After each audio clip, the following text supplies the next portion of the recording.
Bonjour à tous et bienvenue sur boursicoté.com pour cette nouvelle analyse technique du CAC 40 en clôture avec une séance qui a évolué quasiment sur les mêmes niveaux que ce que l'on a eu toute cette semaine. Lorsque l'on regarde ici ces 5 bougies, on voit qu'il y a très peu de volatilité, très peu de volonté de monter à la hausse ou à la baisse, aucune conviction.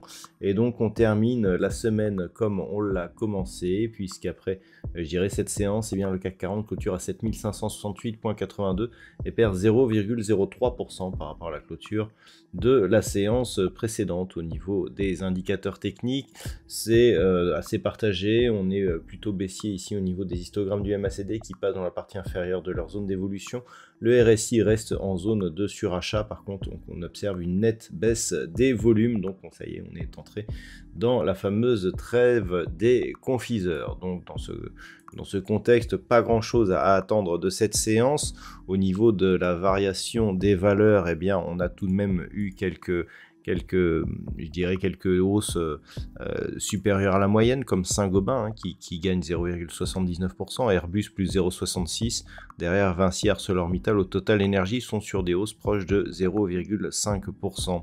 Au niveau des plus fortes baisses, nous avons Hermès avec moins 2,56%, Téléperformance moins 1,98%, Alstom moins 1,72%, Renault et Kering sont sur des baisses proches de 1%. On peut noter une mauvaise performance globale du secteur du luxe, ce qui a contribué à tirer l'indice plutôt vers le bas. Donc pas grand chose à dire sur cette configuration, mais avant d'aller plus loin, je vous propose une vue sur le marché en hebdomadaire. Et donc un CAC 40 qui nous inscrit à Arami, donc Arami avec une bougie ici qui s'inclut quasi totalement dans le corps de la bougie précédente, bougie d'hésitation sous la zone ici des 7577 points.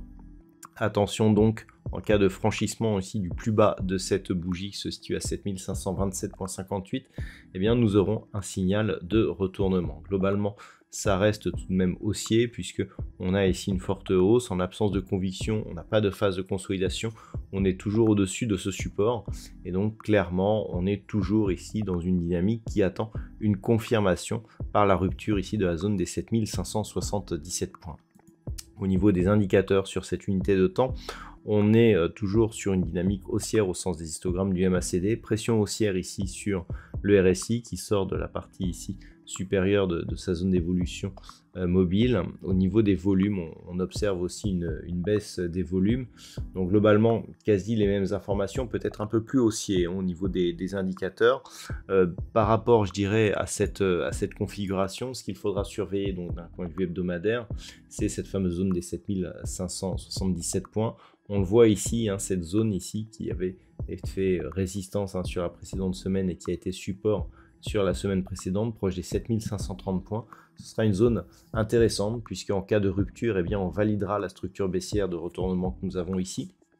Bon, le Arami n'est pas une configuration très puissante, elle n'a pas un gros pourcentage de réalisation, mais si on venait casser cette zone, on aurait, vous voyez, la semaine prochaine ce point ici entre le support oblique, alors qu'il est normalement un peu plus proche, et la zone des 7500 points. Globalement, ça sera cette zone des 7500 points qu'il faudra surveiller, car une rupture de celle-ci nous donnerait un signal de consolidation un peu plus important, avec donc des niveaux intermédiaires comme 7435, mais surtout 7380 points.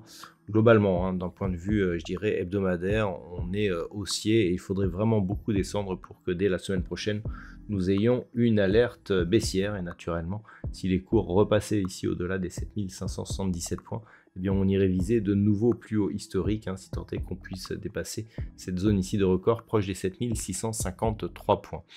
Donc si on revient sur la vue en daily, comment appréhender les prochaines séances, c'est un petit peu de la même manière. On sent ici que le support oblique ne va pas résister à la dynamique totalement neutralisée que nous avons actuellement. On peut avoir ici une sortie de cette tendance sans pour autant avoir un signal de retournement. Donc tant que l'on oscille ici autour de la zone des 7577 points, ça peut rester neutre et donc en fond de tendance qui resterait orienté à la hausse. Ce n'est que sur rupture ici de cette moyenne mobile 20 exponentielle qu'on commencerait à parler de retournement. Donc pour la semaine prochaine, globalement, c'est cette zone des 7500 points que l'on retrouve qui pourrait venir donc casser cette moyenne mobile. Du point de vue donc de prochain objectif, on a 7435 et des niveaux de retournement qui commenceraient à apparaître sur cette vue daily sous 7380 points. Un petit peu comme sur la vue hebdomadaire, tant que l'on évolue ici autour de cette zone des 7577 points, un retour au-delà de cette zone nous ramènerait mécaniquement vers des plus hauts historiques qui ont été marqués il y a peu sur l'indice parisien. Voilà, pas grand-chose de plus à dire sur cette configuration. D'un point de vue statistique, nous sommes dans une configuration qui nous donne encore une fois assez peu d'occurrences. Sachez que ça reste baissier malgré tout pour la semaine prochaine, même si la conviction reste faible et cette statistique peu fiable due justement à ce nombre d'occurrences relativement faible pour retrouver des configurations identiques. Voilà donc ce que l'on peut dire pour cette fin de semaine. Je vous souhaite de passer un très bon week-end, de bonnes fêtes de Noël. On se retrouve dès la semaine prochaine pour d'autres analyses techniques, toujours sur le site boursicoté.com.